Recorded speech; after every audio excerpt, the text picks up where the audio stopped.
Assalamualaikum warahmatullahi wabarakatuh. Selamat pagi untuk kita semua, selamat sore, selamat malam, semuanya lah gitu ya. Baik, kita kembali di materi konsep sistem informasi. Di sini kan kita bahas mengenai sistem informasi. Jadi yang akan kita bahas di sini nanti sistem informasi itu apa, fungsinya apa, pihak-pihak dalam sistem informasi ini apa, penggunaan sistem informasi ini di mana saja, dan pembagian sistem informasi ini apa-apa saja. Ini akan kita bahas.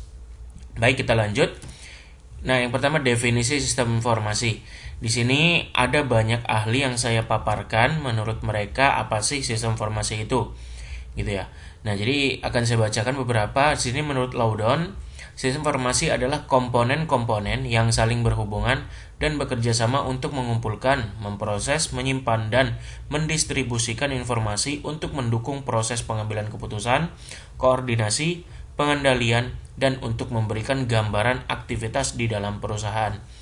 Nah, jadi menurut ahli si Laudon ini juga sistem informasi itu sudah jelas ya, sangat jelas untuk apa atau bagaimana definisi sistem informasi itu digunakan, gitu ya, dan prosesnya gimana gitu, apa saja dalam sistem informasi itu gitu. Nah, jadi di Laudon ini, si Laudon ini juga sangat jelas arti dari sistem informasi itu apa gitu ya. Nah, kita lanjut. Menurut McKeown, sistem informasi adalah gabungan dari komputer dan pengguna yang mengelola perubahan data menjadi informasi serta menyimpan data dan informasi tersebut.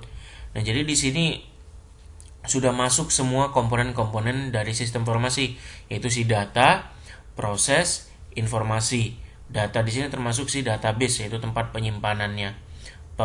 Proses di sini adalah pengelola data menjadi informasi itu. Jadi sistem informasi itu sudah konkret, semuanya terkumpul jadi satu gitu ya. Sudah masuk nih sistem informasi itu gimana? Mengolah data menjadi informasi, kemudian informasi itu disimpan dan disebarkan dan dijadikan sebagai alat untuk pengambilan keputusan. Seperti itu. Ya, di sini banyak sudah saya paparkan beberapa ahli yang mereka katakan tentang sistem informasi. Jadi kalian bisa baca sendiri nanti. Oke, kita lanjut fungsi sistem informasi. Fungsi sistem informasi di sini adalah merekam berbagai transaksi dan otomasi berbagai proses transaksi. Jadi dia mencatat transaksi apapun itu, kemudian otomasi berbagai proses transaksi, dan transaksinya sudah dijalankan oleh si sistem sehingga prosesnya terjadi otomatis gitu ya. Dan untuk persiapan ke depan, sistem informasi menyediakan informasi untuk memfasilitasi berbagai proses pengambilan keputusan dan perencanaan. Nah, jadi sistem informasi tadi kalau sudah dibuat, sudah ada hasil, disimpan, nanti akan digunakan kembali. Kemudian sistem informasi berfungsi juga untuk mengolah proses transaksi suatu perusahaan dan sebagai salah satu produk pelayanan suatu perusahaan untuk menghasilkan suatu pendapatan atau mengurangi biaya pendapatan. Nah, ini tergantung sistem informasinya digunakan oleh siapa, gitu ya. Karena di sini dia katakan fungsinya adalah produk pelayanan suatu perusahaan untuk menghasilkan suatu pendapatan. Berarti informasi ini bisa, sistem informasinya bisa berupa informasi produksi gitu ya, ataupun yang sejenis lainnya yang bisa menghasilkan suatu pendapatan atau mengurangi biaya pendapatan gitu. Kemudian sistem informasi berfungsi sebagai alat yang digunakan untuk pengecekan ketersediaan barang agar terciptanya persediaan yang konsisten sehingga dapat terkendali. Nah, ini juga sistem informasi sistem informasi inventory. Jadi dia ngecek barang-barang di gudang gitu ya, sisa berapa, terjual berapa, sisa berapa, dan kapan harus dibeli, berapa harus dibeli untuk menyediakan stok tersebut gitu ya. Nah, itu fungsi-fungsi dari sistem informasi, tergantung dari sistem informasi itu siapa yang menggunakan, seperti itu. Baik, pihak-pihak yang terlibat dalam sistem informasi ini baik sistem informasi yang belum dibuat, mau dibuat, dan saat sudah digunakan oleh si user gitu ya. Nah, jadi pihak-pihak yang terlibat yang pertama itu ada sistem analis. Sistem analis ini dia yang bekerja untuk mengecek atau mengumpulkan bahan-bahan data, mengumpulkan kebutuhan-kebutuhan pihak yang ingin membuat sistem. Jadi sistem analis ini yang kerjanya untuk mengumpulkan kebutuhan yang dibutuhkan untuk membangun sistem tersebut. Baik sistemnya masih akan dibuat, entah sistemnya yang sudah lama ataupun sistem yang ada sekarang mau dibuat pembaharuan gitu. Sistem analis yang bekerja.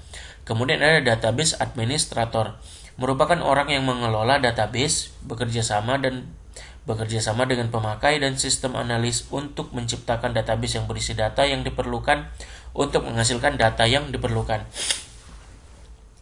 Nah, jadi ini database administrator ini akan mencari tahu nih, untuk membuat database-nya dia perlu apa, gitu kan? Perlu datanya pastinya. Makanya di sini dikatakan bekerja sama dengan pemakai dan sistem analis, karena mereka berdua yang tahu data-data apa saja yang mau disimpan.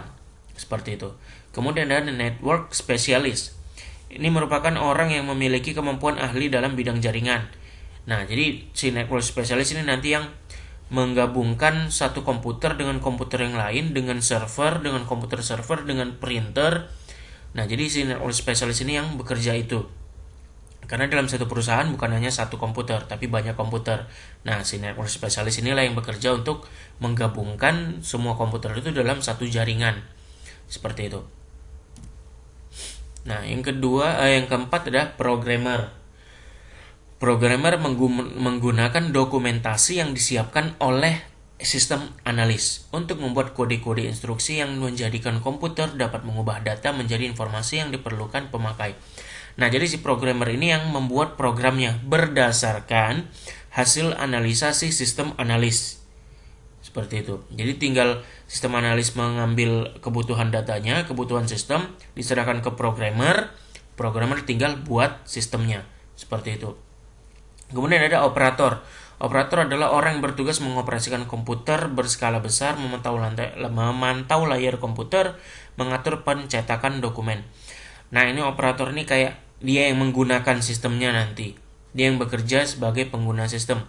Jadi kalau ada karyawan mau menggunakan sistem itu, operator ini yang dihubungi. Seperti itu. Nah, kemudian sudah pasti ada si pemakai atau disebut klien gitu ya. Nah, ini pasti ya staff, manajernya, pokoknya orang-orang yang ada di organisasi tersebut atau perusahaan tersebut yang memang dia akan menggunakan si sistem informasi tersebut. Nah, kemudian adalah spesialis IT. Nah, orang-orang yang bertanggung jawab di spesialis di perusahaan itu tentang IT gitu ya. Entah itu dia analisis sistem, si programmer, administrator database gitu, dan network specialist. Nah, jadi yang berhubungan dengan IT-nya dia disebut spesialis IT. Nah, bisa aja semua itu tadi yang berhubungan dengan IT adalah satu orang, bisa saja, atau berbeda-beda juga bisa, tergantung kualitas atau kemampuan dari satu orang tersebut. Baik, itu tadi tentang pihak-pihak yang terlibat dalam sistem informasi. Nah, sekarang penggunaan sistem informasi itu di mana saja gitu ya. Yang pertama dalam bidang pendidikan. Nah, bidang pendidikan ini penggunaan informasinya sangat sederhana, seperti yang kita gunakan sekarang itu ada Google Classroom. Nah, jadi itu salah satu contoh sistem informasi dalam bidang pendidikan, di mana murid dengan guru atau tenaga pengajar saling bertukar informasi seperti itu. Nah, kemudian dalam bidang kesehatan. Nah, dalam bidang kesehatan ini kalau sistem kita sekarang ini dia seperti BPJS ya, atau Kartu Indonesia Sehat. Kita memang tidak bisa melihat sistemnya, tapi sistem itu akan bisa mengecek data dari Kartu Indonesia Sehat kita atau BPJS kesehatan kita. Gitu. Jadi kalau kita nih riwayat penyakit kita apa, kemudian sudah ke rumah sakit mana saja, itu semua terdata di dalam sistem tersebut. Nah, jadi kita sebagai datanya ya, pengguna sistem adalah si perusahaan BPJS dan karyawan-karyawan BPJS serta si rumah sakit. Kita tidak bisa gitu. Nah, kemudian dalam bidang perbankan sangat simpel, mobile banking yang kalian gunakan, internet banking. Nah, itu salah satu sistem informasi dalam sistem perbankan gitu ya. atau ATM juga bisa tuh. Nah, ATM juga bisa dalam bidang perbankan ya, sistem informasi perbankan. Kemudian dalam bidang perusahaan ya sudah pasti ya, ini yang kita bahas dari tadi. Kalau sistem informasi dalam bidang perusahaan, dia yang akan mengelola si data-data pada perusahaan tersebut gitu. Nah, jadi dengan penggunaan sistem informasi ini, pengeluaran dari perusahaan itu bisa sedikit lebih dikurangi karena tidak ada atau ada sistem paperless, jadi kurang biaya untuk kertas ya. Dia tidak mencetak banyak, tinggal dalam sistem itu siapapun bisa mengecek gitu ya. Kecuali memang sangat-sangat dibutuhkan untuk dicetak, maka akan dicetak. Tapi dalam segi sistem itu sudah mengurangi penggunaan kertas seperti itu. Kemudian untuk proses pelaporan sangat cepat karena sudah menggunakan sistem seperti itu. Nah, jadi sini bisa kalian baca banyak contoh-contohnya.